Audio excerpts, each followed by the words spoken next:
Salam olahraga. Kita bertemu kembali pada mata pelajaran pendidikan jasmani, olahraga dan kesehatan kelas 8 SMP dan MTS, di mana pada video pembelajaran kita kali ini akan membahas bab 5 tentang kebugaran jasmani.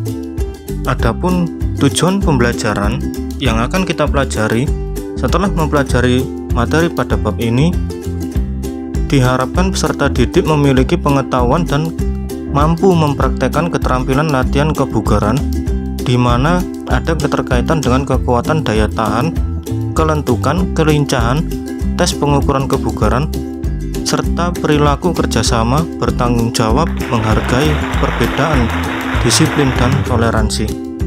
Pada pembelajaran aktivitas kebugaran jasmani ini, kesegaran jasmani merupakan salah satu aspek fisik dari kesegaran menyeluruh, di mana kesegaran jasmani memberikan kesanggupan kepada seseorang untuk pekerjaan produktif sehari-hari tanpa adanya kelelahan yang berlebihan dan masih mempunyai cadangan tenaga untuk menikmati waktu senggangnya dengan baik maupun melakukan pekerjaan yang mendadak. Sehubungan dengan kebugaran jasmani, ada beberapa faktor yang perlu diketahui oleh para peserta didik. Faktor-faktor ini dianggap mempengaruhi kesegaran jasmani seseorang.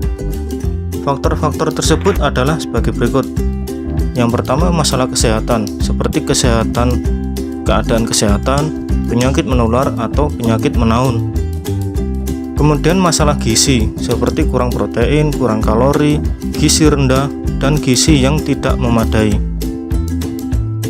Berikutnya masalah latihan fisik, seperti usia mulai latihan, kemudian frekuensi latihan per minggu, intensitas latihan, dan volume latihan. Dan yang terakhir, masalah faktor keturunan seperti antropometri dan kelainan bawaan. Baik, berikutnya kita akan bahas bagaimana seseorang dikatakan memiliki kebugaran. Seseorang dapat dikatakan memiliki kebugaran jika mempunyai ciri-ciri sebagai berikut: daya tahan jantung atau peredaran darah dan paru-paru, kemudian mampu beradaptasi biokimia seperti jumlah enzim-enzim dalam darah dan konsentrasi asam laktat dalam plasma darah, kemudian memiliki bentuk tubuh yang proporsional, memiliki kekuatan otot,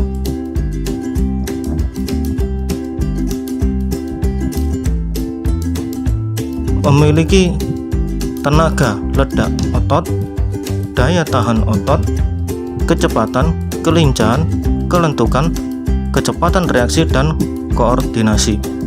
Untuk mencapai kebugaran jasmani yang baik, peserta didik perlu mengetahui beberapa hal berikut agar latihan yang dilakukan benar-benar bermanfaat untuk dirinya sendiri, yaitu jenis latihan, volume latihan, frekuensi latihan, serta intensitas latihan. Silakan dipelajari pada buku yang telah disediakan. Kemudian, apa yang dimaksud dengan jenis latihan tersebut? Jenis latihan disesuaikan dengan kebutuhan peserta didik. Namun, untuk mendapatkan kesegaran fisik seutuhnya, komponen-komponen kesegaran jasmani harus dilatih secara seimbang. Selain itu, pilihlah jenis latihan yang mudah dan murah, seperti lari atau jogging dan jalan kaki. Apa yang dimaksud dengan volume latihan?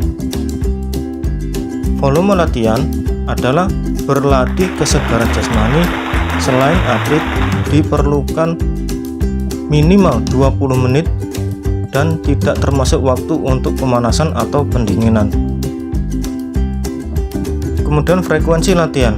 Apa yang dimaksud dengan frekuensi latihan? Untuk mencapai kesegaran jasmani yang diinginkan, latihan sebaiknya lebih sering dilakukan.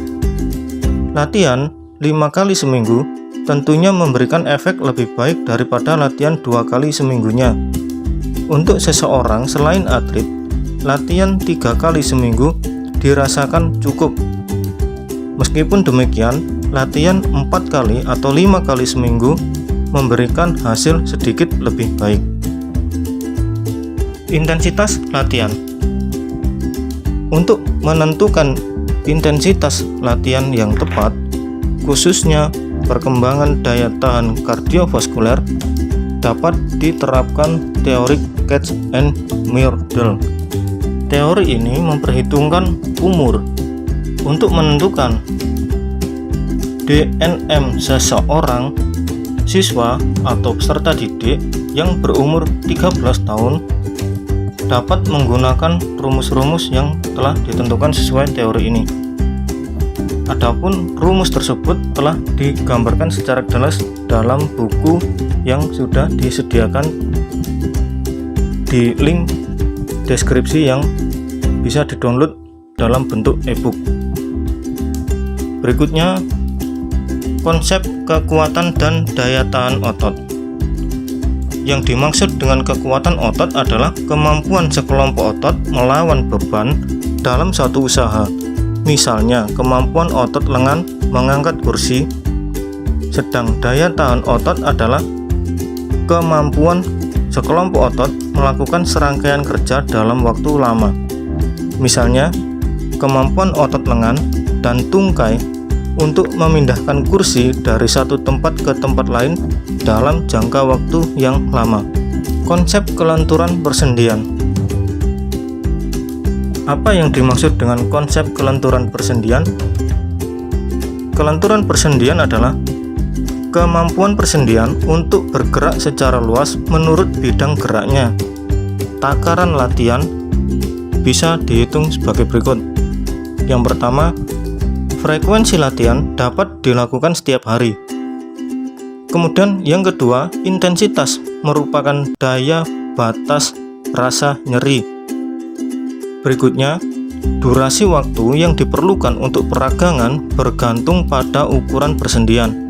Biasanya berkisar antara 4-30 detik dan dilakukan 1-3 kali ulangan atau berulang-ulang untuk setiap persendian. Berikutnya, konsep daya tahan paru-paru dan jantung. Daya tahan paru-paru dan jantung yang dimaksudkan adalah kemampuan fungsional paru-paru dan jantung menyuplai oksigen untuk kerja otot dalam waktu yang lama. Adapun takaran latihannya adalah sebagai berikut. Frekuensi untuk mendapatkan kebugaran paru dan jantung, latihan dapat dilakukan secara teratur antara 3-5 kali seminggu. Kemudian intensitas latihan. Intensitas dari paru dan jantung antara 75-85% dari detak jantung maksimal.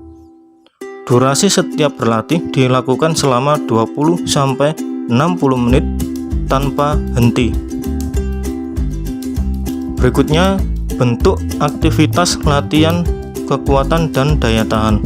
Baik, melalui video pembelajaran kita kali ini cukup sampai di sini. Adapun lebih jelasnya dapat kalian pelajari melalui buku digital yang bisa didownload melalui link yang tertera pada deskripsi pada video pembelajaran ini.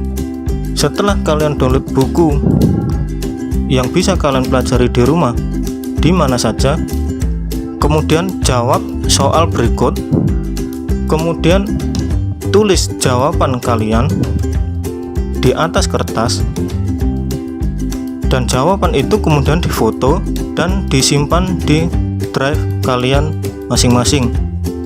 Kemudian copy link dari jawaban kalian tersebut untuk di-entry-kan pada link tugas yang telah Bapak sediakan.